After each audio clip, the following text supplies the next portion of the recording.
මේ දවස්වල අපිට එන සුලභ ප්‍රශ්නයක් විෂ ශරීරගත වීම හින්දා ලෙඩ වෙච්ච සුරතලුන් අරන් එන එක. ආරංචි වෙන විදිහට වස දෙනවා.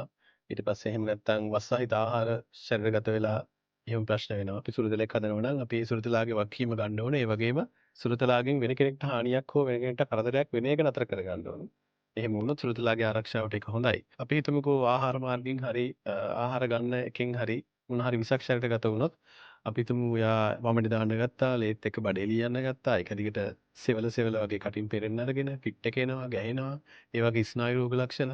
ඒ වගේ එන්න ගත්තොත් අනිවාර්යයෙන්ම පමා කරන්න එපා. පුළුවන් හැකි ඉක්මනින් වෛද්‍ය ප්‍රතිකාර වලට යොමු කරන්න.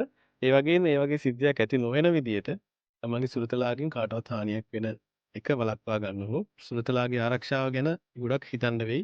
නැත්තම් වගේ අවාසනාවන්ත සිද්ධි සුලභව අපිට මේ දවස්වල වාර්තා වෙනවා. අනිත් කාරණා තමයි දැන් ඔය අහිංසක සතෙක්ට කතා කරන්න තේරෙන්නේ නැති ලොකුවට මිනිස්සෙක් වගේ හිතන්න බැරි අහිංසක සතෙක්ට වස දෙන අය ටිකක් හිතන්න වෙයි.